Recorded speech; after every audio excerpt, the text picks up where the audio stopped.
Birdie Gamer, in my opinion, QAnon crossed the horizon when I heard about the surfing school teacher and what he did to his kids because of QAnon. They are in a deep black hole. Yes, indeed, they are. I couldn't have possibly said it better myself. As a matter of fact, there's this book by QAnon called QAnon, An Invitation to the Great Awakening by WWG1WGA. That stands for Where We Go One, We Go All. It's QAnon's de facto catchphrase, and this book is so completely over the top unhinged, like I don't even know how to describe it. This is the beginning. There's so much to tell you, so much has happened, and so much has been hidden, but we have to start somewhere, so this is it. A book is typically a big project, but we're from the era of DMs and PMs and online comments, so we're going to do this one together like we always do. Let's look at the glossary in this book, right? It's got a glossary. It's got to have some good shit in here. 187, to murder, assassinate. Q's reference likely comes from California Penal Code 187. 4 a.m. talking points. This refers to the fact that for many years, the mainstream media, MSM, receives the daily agenda to be broadcast that day at 4 a.m. Note that this information tells them word for word what to report, so you often hear the exact same information being sent out to the world, often with the exact same words. Visit link for example. 5-5 or 5x5. Loud and clear, we hear you. 8chan. A1Z26 cipher, a simple direct substitution cipher. Admin, adrenochrome, altmedia, anon, AS, autists, bakers, baking, boards. Yeah, this is absolutely fascinating to me. No name, John McCain. This book is this is a seriously wild ride. I thought about reading this thing on the podcast, but I don't know. It would certainly be demonetized, maybe even deleted. It's time to wake up. If you're ready to give up the senseless rage you're surrounded by, wake up and join the forces of light. We welcome you. We are not a political party. There is corruption on both sides of the aisle. Most of us are independents in some sense. We think for ourselves. Instead, we're a movement of awakened individuals working together to discover and reveal the truth that has been hidden from us and to eliminate evil and corruption. Our goal is to protect others, to share the truth, and to restore sanity. QAnon wants to restore sanity. Okay. We have friends and supporters all over the world. That's true enough. Here are 10 things you can do to awaken others and help in the war we are fighting against the deep state. 1.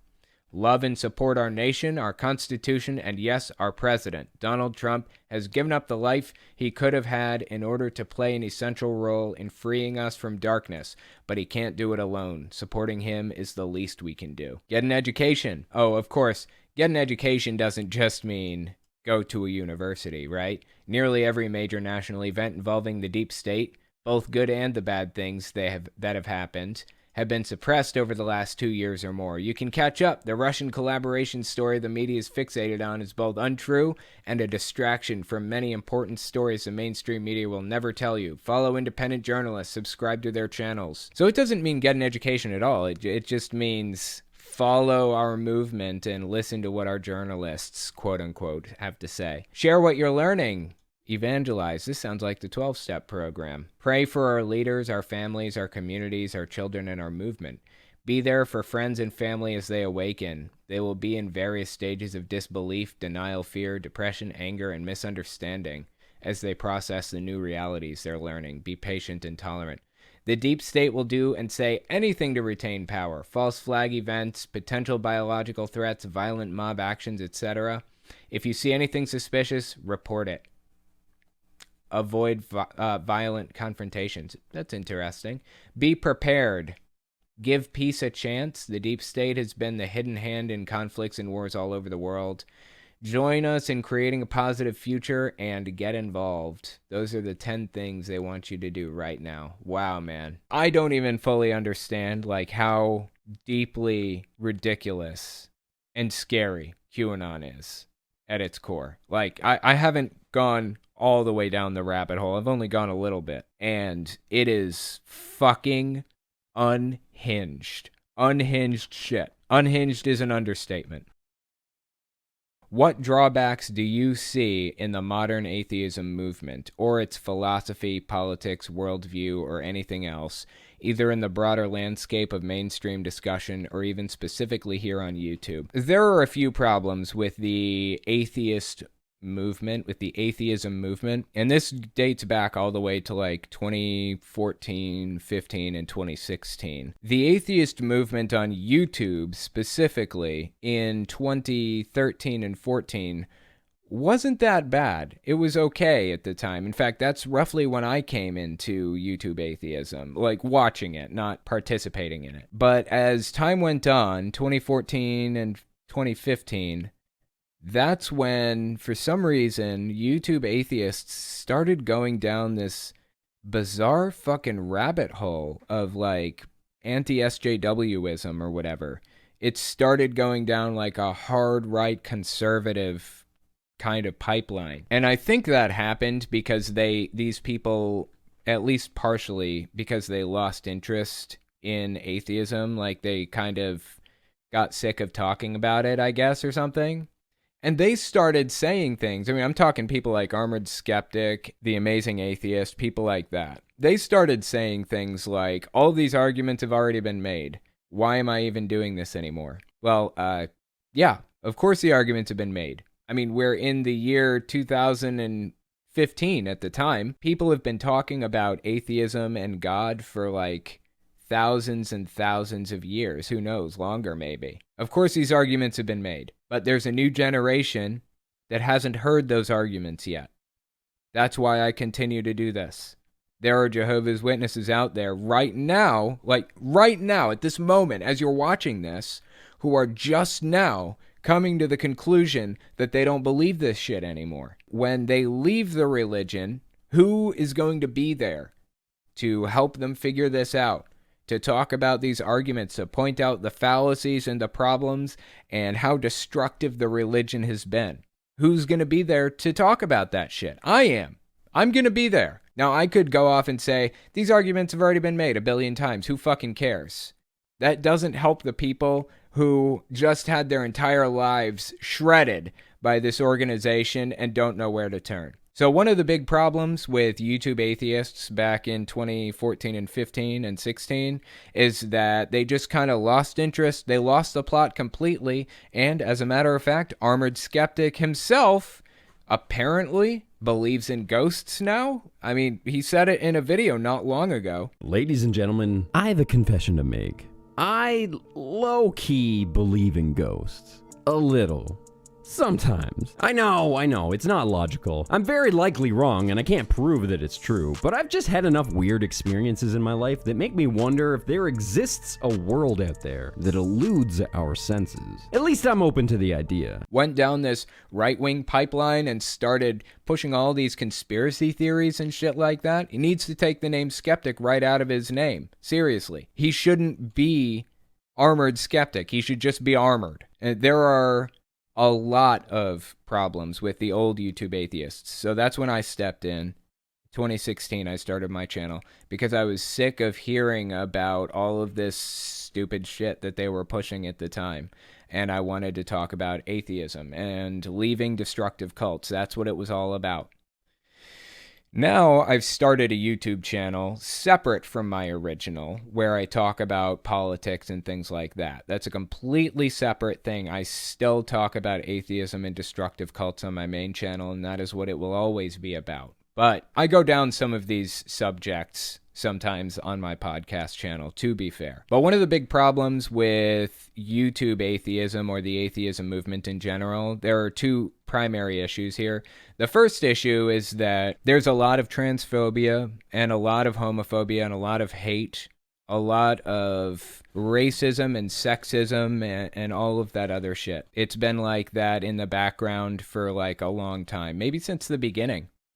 And I feel like a lot of that stuff is like left over from religion. Like, why are we even buying into this shit? Why are we buying into this sexist bullshit that came straight out of religion? We're atheists. We shouldn't buy into this anymore. But I think a lot of people carried it out of religion with them and refused to let go of it. And the second major issue to atheism that I see is the readiness to pounce on people and destroy them no matter what. I feel like sometimes people target somebody and want to destroy their lives and will do absolutely whatever it takes to do so. And that is an extremely concerning trend. I don't really want to get into that too much, but basically what I'm saying is there's a lot of drama. It's constant drama. There's a lot of transphobia, a lot of sexism, a lot of racism, a lot of hate, and then there's a lot of drama. It's constant fucking drama, like nonstop. That's why I have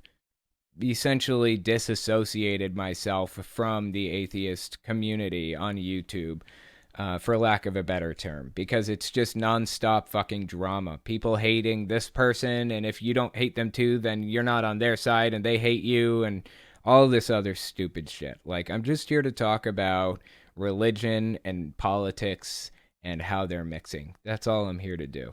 So anyway, those are my two main complaints about the movement. Hopefully that answered your question.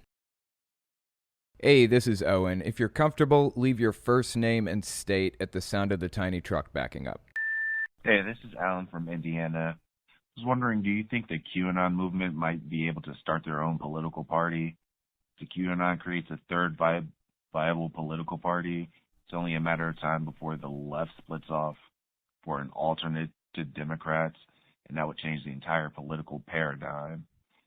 And if this happens, do you think Johnny Enlow would count this as a correct prophecy, since he said God was using Trump as a hinge for the ages?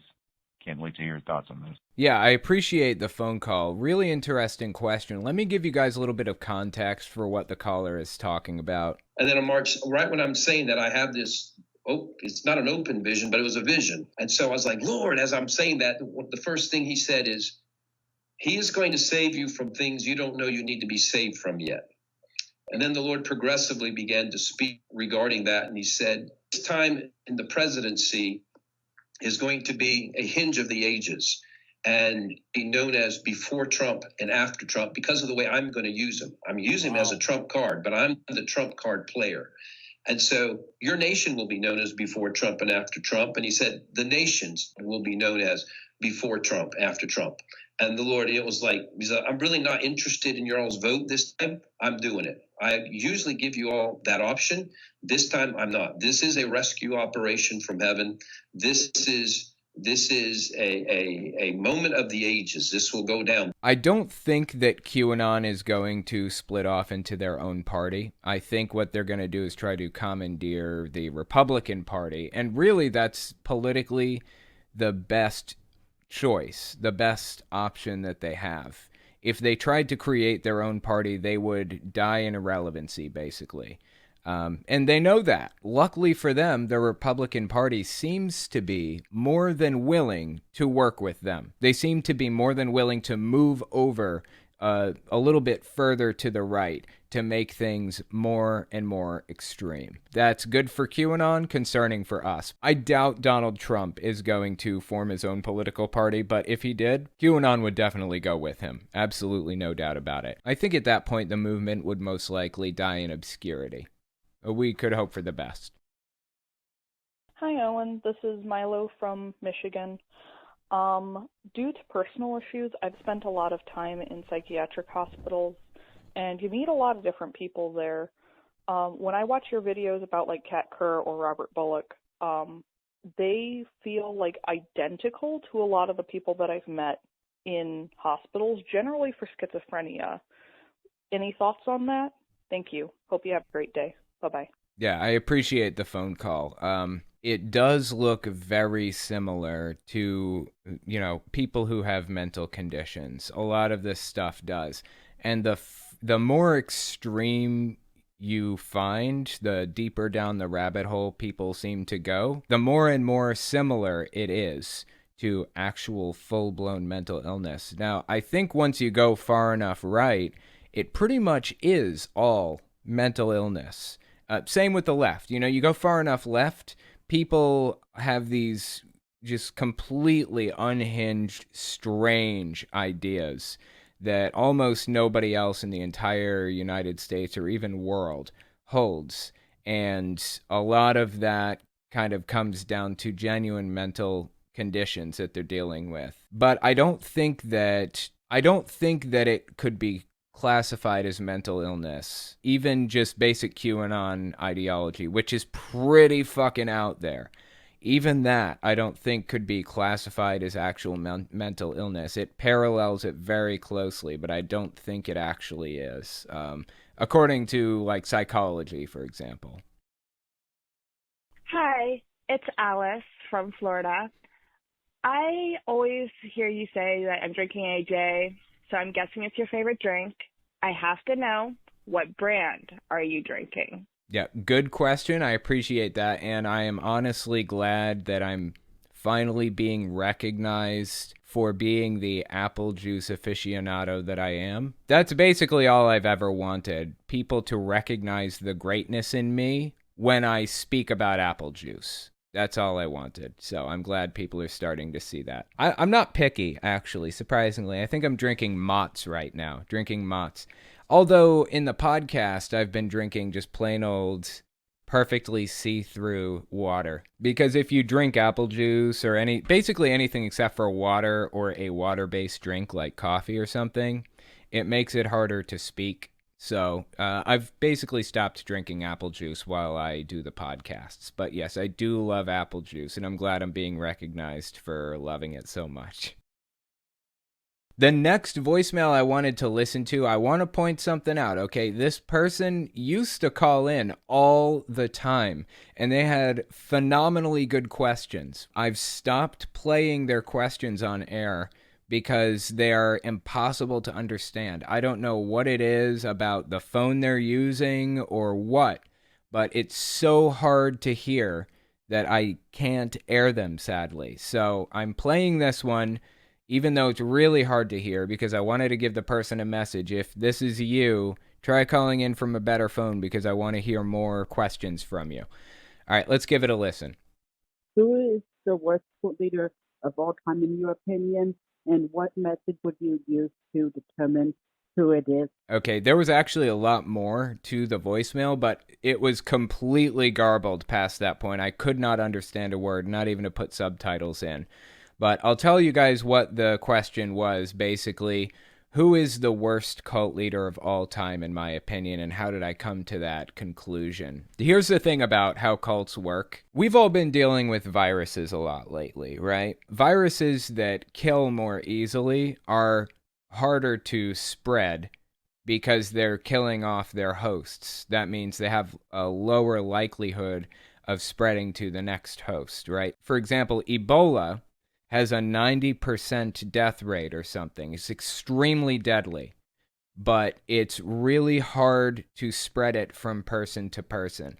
And that number changes. So the deadlier it is, the harder it will be to contract. The lower its R naught number will likely be. And it works the same the other direction. The lower death rate, the easier it is to spread, basically. So COVID is right in the center, right in the danger zone, where it's extremely communicable and it's also extremely deadly. Cults actually work in a similar way. It's like a mind virus. So the more overt and extreme they get, the more like just way out in la la land they go, and confusing they are, and the harder they are to understand as an organization, the stricter the rules are, the less likely they'll be to bring people in. And that's why groups like Heaven's Gate, for example, only had 40 members or so at the end. It was way out there. They had some bizarre ideas about how the world works, but there were only 40 of them. Jehovah's Witnesses are a reasonably large organization because they have pretty much mastered the craft of hiding how fucked up they really are. Like, as an organization, they've mastered that. So from the outside, people see Jehovah's Witnesses and they're like, oh, they're just kind of eccentric, a little weird, they're a little overly Christian, but that's okay, you know, we're all Christians. And they have some level of fellowship with them, some level of respect for them, because, we're all Christians here, basically, is how others view it. For that reason, it's still fairly simple for Jehovah's Witnesses to bring new people in. Their beliefs don't deviate that much from traditional Christian beliefs. Once you get fully indoctrinated, once you're completely in the religion, that's when you really discover how much control they have over you. So the bigger the religion is, the more likely it is that they're either very good at hiding how destructive they are, or they're more insidious about how destructive they are. They do it in smaller, minute ways that the outside world doesn't really see as much. That's kind of how it works. In Heaven's Gate's case, not only were their beliefs weird, they were extremely oppressive. They controlled everything, down to who you talked to on the phone. As a group, they all lived together in a big mansion,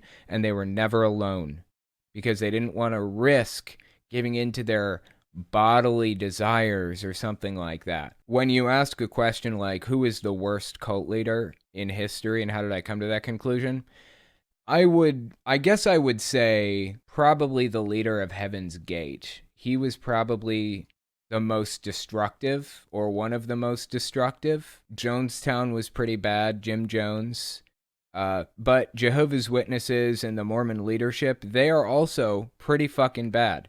They are just more societally accepted, which means it's easier for people to justify joining, which means they can hurt even more people than Jim Jones or Heaven's Gate hurt, just not as terminally. Marshall Applewhite from Heaven's Gate was probably the worst, but Jehovah's Witnesses and Mormons and others, Scientologists, they're all pretty bad. All of them are bad. Cults in general are bad, in my opinion. Of all the Republican presidents, why does Trump get the messianic treatment?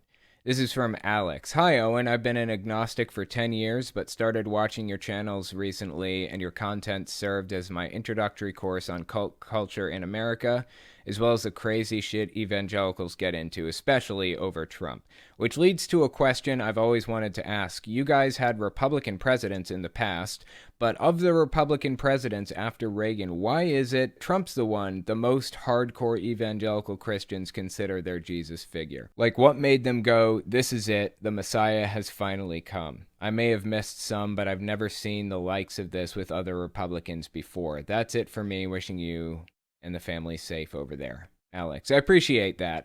I think that this is something that Fox News has been working Republicans up to for a long time. Reagan was pushing people in this direction. George H.W. Bush kind of backed him off a little bit from some of this. George W. Bush was pushing them again a little bit at a time, but his main driver was the war, the Iraq war. That was kind of his thing that he wanted to stand on. That's what he wanted his legacy to be about.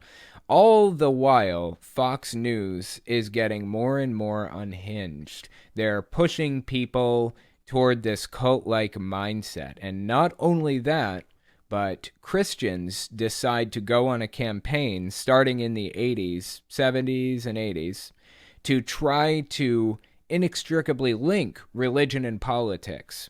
So Christians, evangelicals, they start running for office. They start working with Fox News and trying to get it to be more extreme. And it's largely succeeded. During the Reagan era and the George Bush Sr. and Jr. eras, religion was not as heavily intertwined with politics as it is now. It took this long, I would say, it took to get to Trump because they had been working on this plan all along, and here they are. Now we finally reached a point where religion and politics are heavily intertwined, and a group called Dominionists have done their best to accomplish that goal. They seem to have succeeded, unfortunately. We just have to keep fighting religion and politics. We have to keep fighting for the separation of church and state. That's my answer. How can someone in LGBT/women/people of color be conservative? I get people have their beliefs, but conservatism is highly against these people. I was a conservative before I found out I was part of the LGBTQ plus community. Then my whole view on everything changed. Do you have any sort of answer? Thank you. Love your stuff. Yeah, there's a long history of people voting against their own interests. Another analogy to this would be people who are impoverished or in the lower middle class tax brackets voting Republican. Why? How could they possibly justify this to themselves? They aren't even hardly paying any taxes if they're in the lower income brackets. If you make $40,000 or less per year, you're paying almost no taxes. So why do you give a shit about lowering taxes for billionaires? It's a propaganda campaign, plain and simple. That is how it happened. That is how people got convinced to vote against their own interests like that. Propaganda campaigns. Fox News has been working on people for who knows how long, trying to get them to vote Republican so that they can lower taxes, so that they can ban gay marriage and all of that other stuff. It's just propaganda campaigns. That's how it happened.